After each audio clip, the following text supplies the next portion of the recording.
Viewers, every year crores of people undertake the Kanwar Yatra. This year that figure is likely to be around 3 crore people. About 30 million odd people are set to undertake this pilgrimage. Largely that is undertaken by people of the north to bring the holy water of river Ganga to offer to Lord Shiva during the month of Shiva. Now this is pious, this is extremely holy. But along the way, this yatra is increasingly viewed as one that is about hooliganism, that is about rowdies descending on the streets. The visuals that you're getting on your screens are about several of these covers that cause traffic jams, that take law and order crisis into their hands.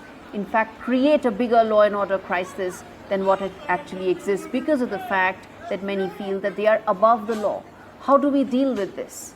Even as there are chief ministers, whether of Haryana or Uttar Pradesh, who walk the fine line on this issue, one that is about faith on one end, law and order on the other. In fact, UP Chief Minister Yogi has said Kanwars are viewed as miscreants in an effort to paint them in bad light.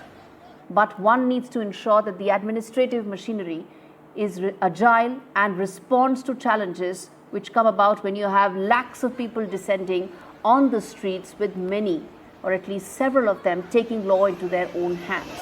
And the crisis it creates for weeks is an annual feature. How do we deal with it, and how do we ensure that the real pilgrims are not subjected to any misinformation campaign that, as the UP Chief Minister is saying, but even as Haryana Chief Minister understands and acknowledges that there is a potential of a crisis that emerges out of this Kanwar Yatra. Let's in fact listen in to the Haryana Chief Minister and then we talk more on this.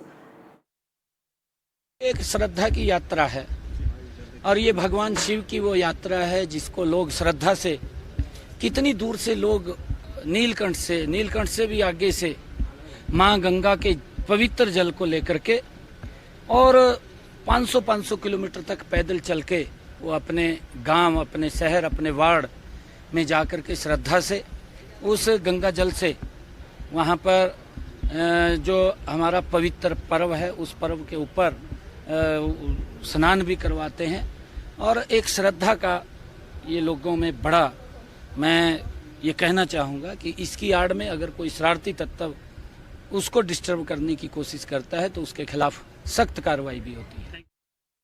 Listen to Uttar Pradesh Chief Minister Yogi Adityanath on the Kanwar Yatra and then we come back and talk more of this.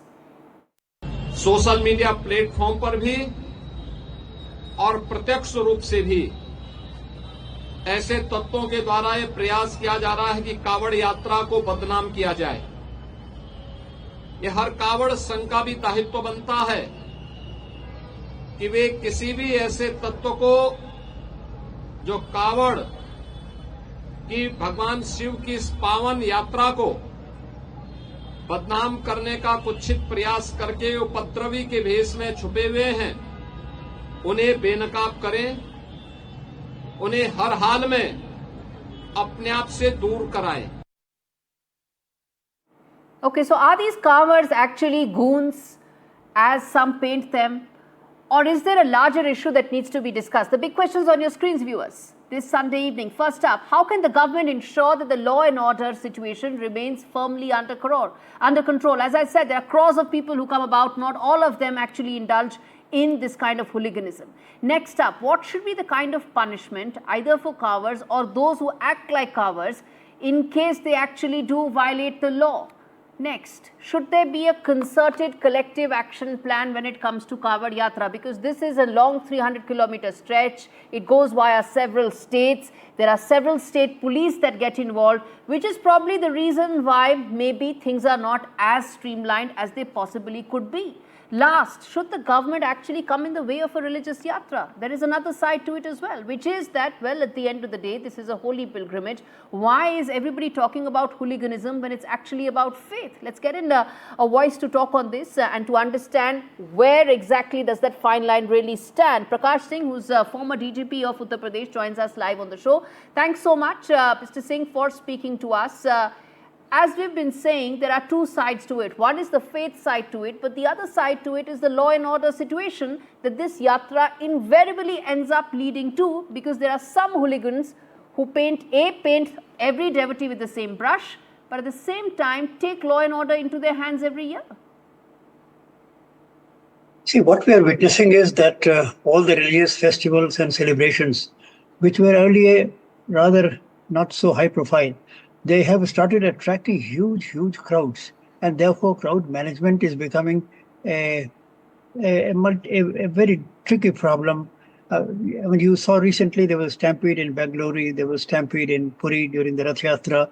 And I mean, such incidents are happening across the country wherever people are in very large numbers, much larger than ever before. They are turning up for these festivals. And similarly, I find that this Kanwar Yatra, say about 10, 15 years back, it was a very small affair. But gradually it is attracting more and more people. And so the most important thing is how to manage this crowd, how to channel them along particular routes, But and how how to do you ensure read? that.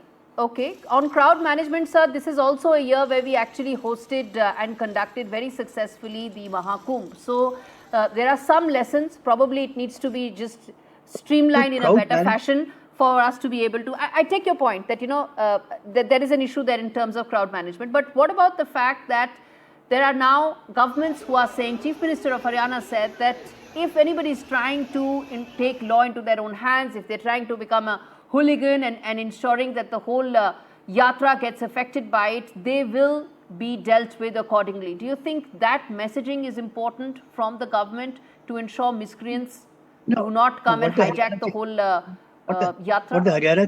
What the Haryana Chief Minister has said is relevant. There are two aspects to this. One, within the Kanwariyas, there may be elements who are lawless, who have a tendency to indulge in hooliganism. There's another aspect to it also. You see, because these days politics in this country has become so dirty that I would not be surprised if people infiltrate the ranks of the Kanwariyas. I mean, fake devotees, and they indulge in acts which bring bad name to the Kanwar Yatra. So both these aspects have to be kept in view. And what the police have to do, they have to ensure, irrespective of the person indulging in hooliganism, whether he is a genuine Kanwariya or a fake Kanwariya, whosoever indulges in any act of hooliganism, he has to be dealt with as a lawless element, and an action under the law should be taken against him. There can be no two doubts about it. Kanwariyas should not think that they are special people who are above the law of the land. They should not have this mindset. They should know that they have to follow the rule, the law of the land, and they have to follow a Yes. certain standard of discipline while going along their yatra. And if they deviate from them, well, strict action should be taken, and these instructions should come from the state government, and police should be very clear. Recently, I mean, only today there was a Indeed. news item that in UP they have said that no trishul can be carried, no hockey sticks can be carried, any offensive weapon cannot be carried by the Kanwariyas. So they are conscious of the fact that The some fine line Kanwariyas. between faith and ensuring the administrative machinery remains robust is, I think, best tested probably during Kanwar Yatra. I'm going to leave it there. Mr. Singh, thanks much for speaking to us on NDTV on this story that we're going to keep coming back to. Viewers, on that note, a quick break. We return with more stories on the other side. Stay with us.